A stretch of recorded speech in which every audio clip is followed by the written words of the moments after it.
नाव विजय होतं. मंदिर पण आहे विश्वविद्यालयाचं नाव आहे प्रजापिता ब्रह्माकुमारी ईश्वरी विश्वविद्यालय. इथं परमात्म्याचा संदेश दिला आहे. 4 युग आहेत, सत्ययुग, त्रेतायुग, द्वापरयुग आणि कलियुग. आता कोणता युग सुरू आहे? कलियुगामध्ये पण घोर कलियुग आहे. चांगल्या गोष्टी सांगतो म्हटलं तरी ते वेळ नाही, इंटरेस्ट नाहीये. म्हणून मला कलियुगला म्हणतात रावणाच्या राज्य. आणि आपण रावणाला दुसऱ्या दिवशी जाळतो कित्येक वर्षी. रावण जळते का? तर रावण म्हणजे कोणी व्यक्ती नाही, आपल्या अंदरचे विषय विकार आहे. कोणते विकार आहेत? 10 तोंड असतात ना, ते 10 तोंड कोण आपले काम, क्रोध, लोभ, मोह, अहंकार, ईर्ष्या, द्वेष, घृणा, नफरत आणि आळस असा 10 तोंडाचा रावण आहे. ते 5 तोंड बायाच्या कोण दाखवले? ते बायामध्ये जास्त राहतात आणि माणसात जास्त राहतात. 10च्या 10 शहरामध्ये आहे. समजलं? तुम्ही घाई नको करा. हे करतात नाही इशारा काहीच घ्यायचं मग सांगा. म्हणून हा व्यक्ती आपल्यासारखा. आता तुम्ही सांगता काय विषय होतो, बसून जा. तर तो रावण जळत नाही, आपला दररोज थोडा थोडा जळते. सगळ्यांना गुस्सा येते, हो खूप टेन्शन आहे, खूप जास्त, चिडचिडा पण आहे, एकदम जास्त, भीती वाटते, भविष्याची चिंता आहे, आळस येते. तोच रावण आहे, प्रत्येकात बसलाय. भगवान नाही बसलाय, का बसलाय? हा व्यक्ती आपल्यासारखा रोज भगवंताला पूजा करताना हात जोडते आणि भगवंताला म्हणते भगवंत मला सुखी बनव.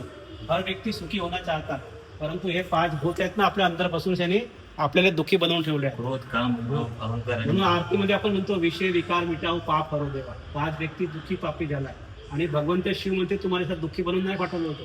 तुम्ही जेव्हा पहिल्यांदा धरतीला आले ना, तुम्ही असे देवी देवता होते. नर नारायण होता, नर लक्ष्मी होती, तेव्हा सत्ययुग होता. आपल्या धर्माचं नाव होता आधी सनातन देवी देवता धर्म. आपले 84 जन्म झाले, 84 लाभ नाही. ते सगळं ऐकायला लागतं. तुम्हाला वेळ नाही काय करणार आहे.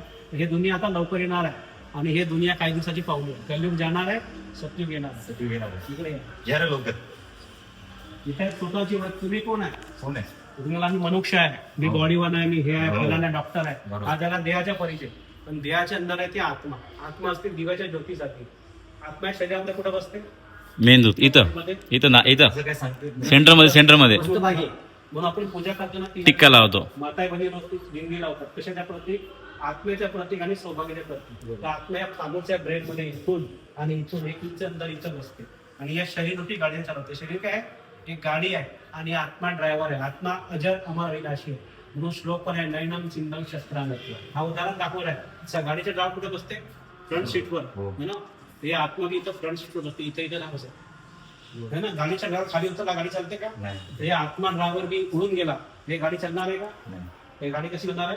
अंतिमाच्या पुतळा. पहिले स्वतःने ओळखा, मग भगवंताला ओळखा. मी कोण? मी शरीर नाही. या शरीराच्या मालिक आत्मा आहे, परमात्माची संकल्प. तोंडाने बोलते, कानाने ऐकते, डोळ्याने पाहते, नाकाने श्वास घेते, हाताने काम करते. बोलणारी कोण आहे? मी आत्मा. समजलं?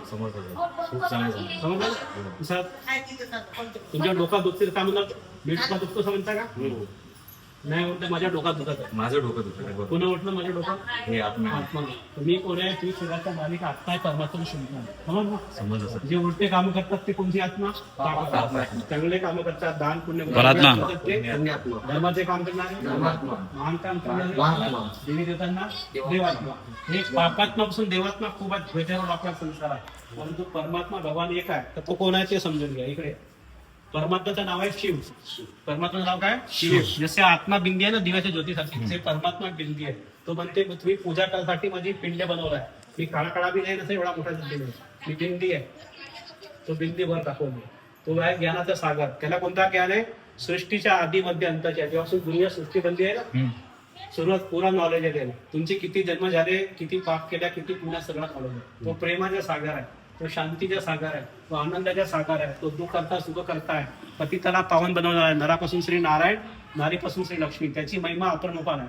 तो कधी जन्म मनात चक्रामध्ये येत नाही. सदाशिव आहे तो या ब्रह्मा विष्णू शंकर तिघेचा बाप आहे. या शंकरची वेगळ्या, शिवची वेगळ्या. म्हणून त्याला आपण त्रिमूर्ती म्हणतो आणि 3 पानाचा बेल वाचतो.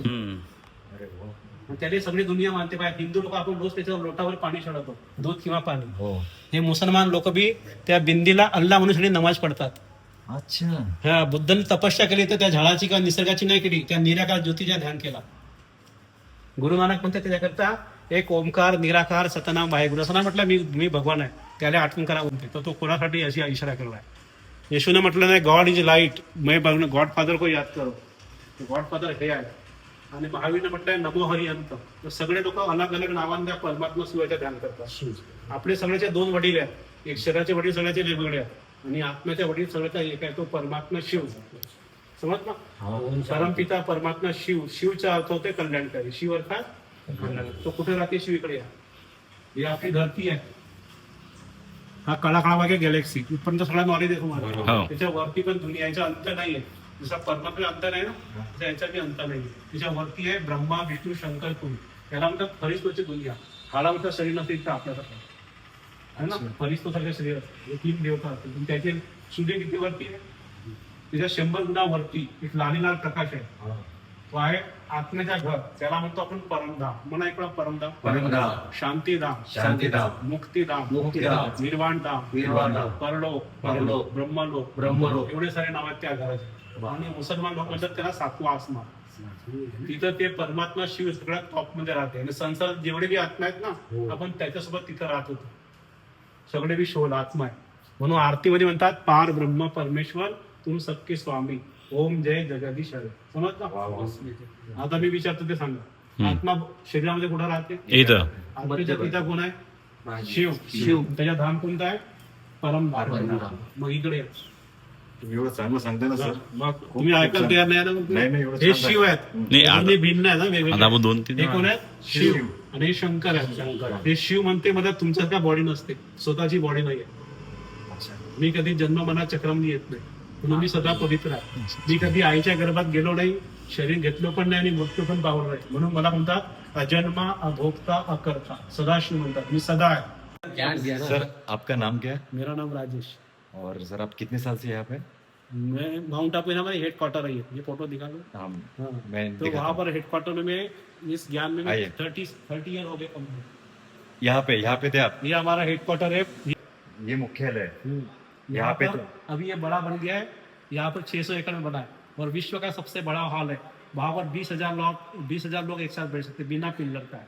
और वहाँ 14 भाषा में ट्रांसलेशन होता है, क्योंकि देश विदेश के लोग हैं. भगवान बोलता है हिंदी में, तो किसी को अंग्रेज चाहिए, किसी को पोर्तुगीज चाहिए, कुछ रशियन चाहिए, तो ट्रांसलेशन होकर मिलता है. वाह. और वहाँ पर एक रसोई की व्यवस्था है, भोजन की. सोलर सिस्टम से 25,000 का भोजन 1 घंटे में बनता है. वाह, वाह, वाह. तो ऐसी वहाँ पर व्यवस्था है. और परमात्मा का मिलन होता है यहाँ पर. अभी थम ना.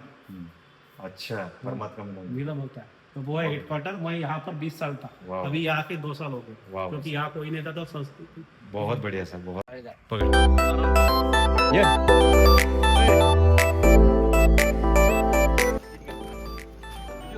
ब्रो कौन सा कुंड है? कौन सा कुंड है आपको मालूम है? मामा जी बोल रहे हो? हाँ सर बताइए भीमकुंड में के बारे में. हाँ जागती भीम आले होते हाँ. ते इथं विस्तारा पण झाले होते. अच्छा.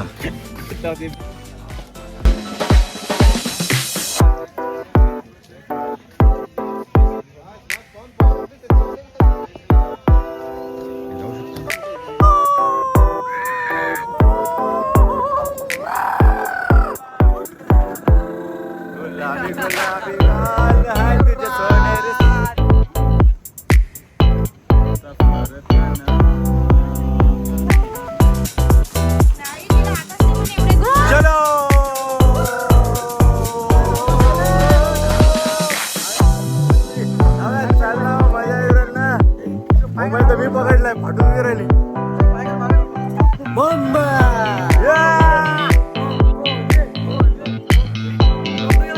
अरे शुभम कुठे तू दिसत नाही ना?